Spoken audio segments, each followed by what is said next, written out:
네, 여러분 안녕하세요. 네, 달서고등학교 2학년 한국사 방과후 보충 수업 강의입니다. 되게 오랜만에 제가 영상을 촬영하는데요.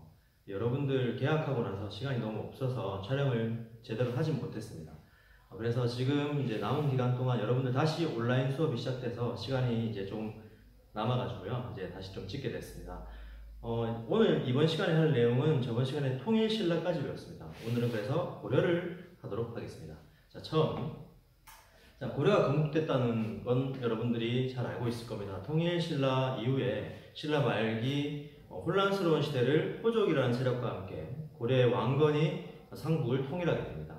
그 과정은 고려의 건국 그리고 신라를 먼저 멸망시키고 후백제를 멸망시킨 뒤에 후삼국 시대를 통일하게 됩니다. 자, 다시 한번 삼국시대를 지나서 후삼국시대를 통일했습니다. 그렇다면 왕건은 무슨 생각을 했을까요? 강력한 왕권을 바탕으로 한 중앙집권체제 국가를 만들고 싶어 했습니다.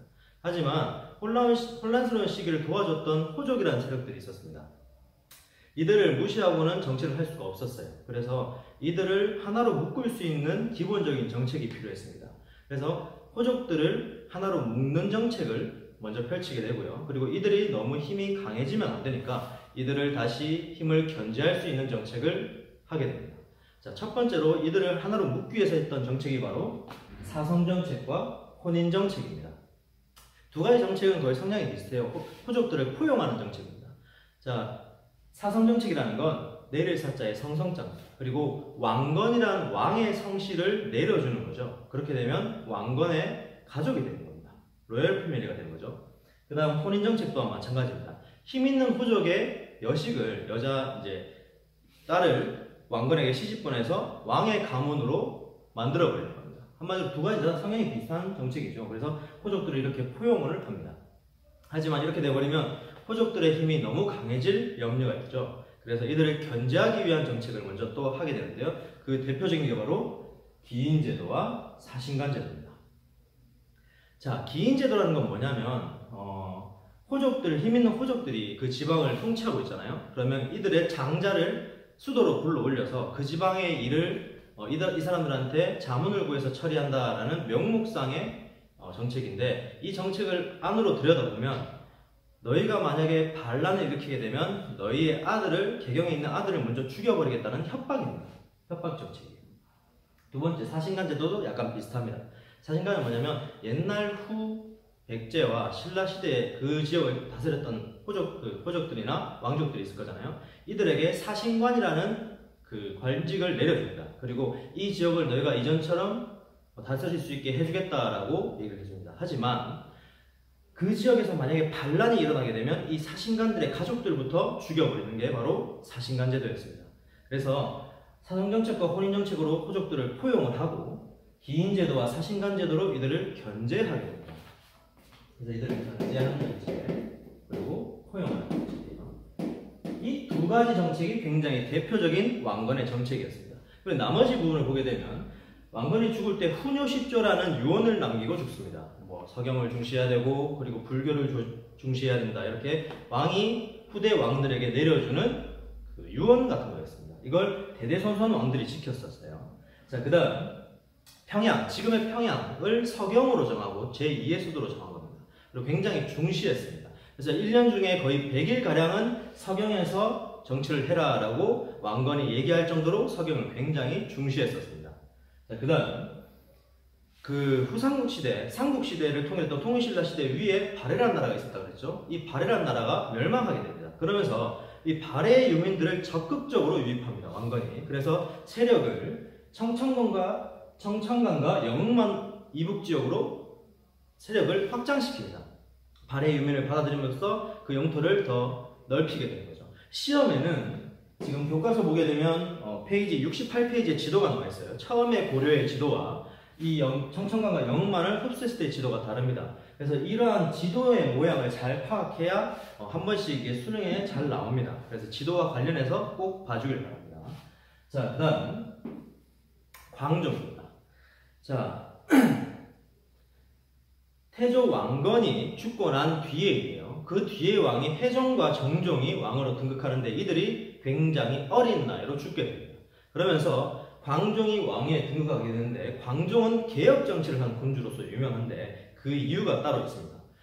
그 이유는 태조 왕건이 혼인 정책이라는 걸 펼쳤다고 했어요. 그들을 포용하기 위해서.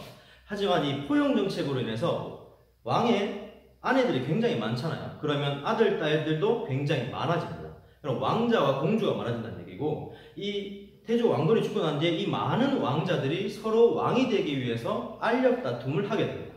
그러면서 왕권이 굉장히 흔들리게 돼요. 그리고 왕자들끼리 굉장히 많이 싸움이 일어납니다.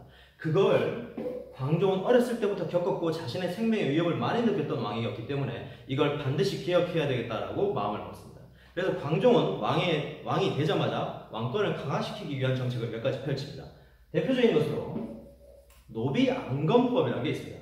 이 노비안건법은 뭐냐면 천민에서 억울하게 천민이 된 사람을 양민으로 환원시켜주는 정책이었는데, 이 정책이 왜 중요했냐면 노비는 이때 당시에 개인적인 재산이었습니다. 재산. 그래서 내 재산에서 내가 호족이다 그러면 내 재산에게 일을 시킬 수 있지만 칼이나 창을 주게 되면 이들이 개인적인 사병이 되는 거죠. 병사가 됩니다.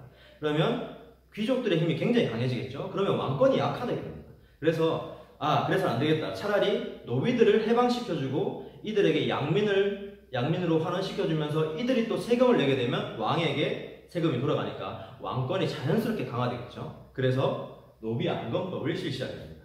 두 번째, 과거제를 실시합니다. 후주에서 중국에 있는 후주라는 나라가 있는데 여기서 넘어왔던 쌍기라는 사람이 건의를 합니다. 왕이시여, 과거제도를 실시해서 유능한 인재를 뽑으소서, 이렇게 건의를 하게 됩니다. 그러면서 오케이, 그럼 과거제를 시행하면서 유능한 인재들을 불러들이고 이 유능한 인재들을 왕의 편으로 만들어서 자신의 세력을 더 굳건하게 만듭니다. 이 노비안건법과 과거제를 실시함으로써 호족의 힘을 눌러버리고, 그리고 결국에는 광종은 자신의 주변에 있었던 강력한 호족들을 다 몰살시켜버립니다. 왜? 왕권에 대항하는 세력들을 없애기 위해서. 자, 그리고 강력한 왕권을 바탕으로 연호를 사용했다라는 말이 있는데, 이 연호를 사용했단 말은 황제를 칭합니다. 내가 태어난 날이 이 세상이 만들어진 날이다 라고 얘기해서 그 해에 연에 호를 붙여주는 거죠. 그래서 연호를 사용했다는 말이 있으면 황제의 권한이다 라고 반드시 생각하면 좋습니다. 자, 그 이유입니다. 자, 광종은 이렇게 많은 귀족들을 죽이게 돼요. 그러면서 사실 귀족 세력들이 너무 억눌려 있으면 불만이 생기잖아요. 그래서 광종 사후에 경종이라는 왕이 등극하게 되는데, 경종은 이 불만이 많았던 호족들을 약간 달래줍니다. 그러면서 전식과 제도를 실시하면서 호족들에게 녹봉 그리고 월급 같은 걸 챙겨주는 거죠. 그래서 좀 달래줍니다. 그 이후에 경종 이후 성종의 정책입니다. 자, 성종은 국가 정치를 유교 정치로 실현하고자 했던 군자였습니다. 자, 이게 왜 중요하냐면 처음에 태조 왕건이 나라를 지을 때 국교를 뭐라고 정하냐면 불교로 정합니다. 왜? 불교의 도움을 많이 받았었어요. 특히 그리고 왕궁을 지을 때도 풍수지리설에 의거해서 궁궐을 짓게 되고 그 풍수지리설을 왕건에게 얘기해줬던 게 바로 불교입니다. 불교. 그래서 불교를 굉장히 중시했던 나라입니다. 하지만 최승로라는 사람이 시무 28조를 올려서 이렇게 주장합니다.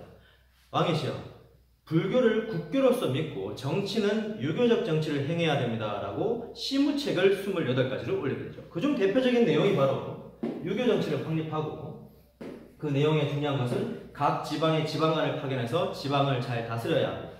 그리고 연등회와 팔간회 같은 불교적 행사를 너무 크게 해서 나라의 재정을 흔들리게 하기보다는 축소 또는 폐지시켜야 됩니다 라고 주장하는 거죠. 제가 다 적은 건 아닙니다. 28조를. 하지만 시험에 나오는 것만 축약해서 적어놓은 겁니다.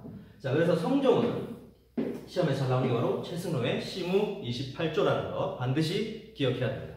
자, 그 다음, 고려의 중앙정치제를 먼저 보겠습니다. 이건 고려 초반이에요. 그 뒤에 이제 문벌귀족과 그 다음에 이자겸의 난이라든지 무신정권은 일단 중앙정치제를 하고 나서 그 뒤로 넘어가게 될 겁니다. 왜냐하면 호족들이 어떻게 변화해 가는지는 다시 한 번 더 수업을 해야 되기 때문에 그렇습니다.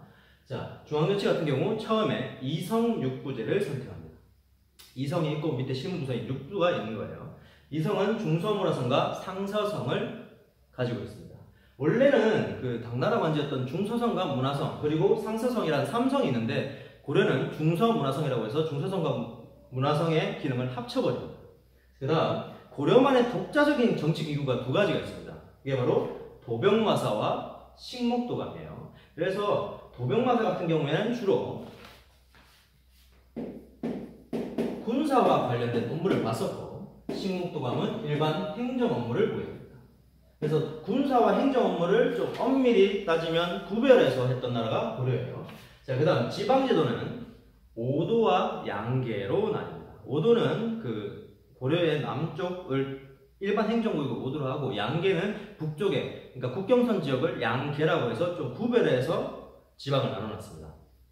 그래서 오도의 관리를 파견했을 때 이 관리를 오도에 파견된 관리를 뭐라고 부르냐면 우리는 안찰사라고 부릅니다. 그리고 양계지역은 국경선에 있으니까 군사적 업무를 많이 봐야 되겠죠. 그래서 도병마사에서 도마 빠진 병마사라는 지방관을 파견해줍니다. 자, 그리고 주현과 속현이 있는데 주현은 뭐냐면 지방관을 파견해주는 현을 주현이라고 불렀고요. 지방관이 파견되어 있지 않는 현을 속현이라고 불렀습니다.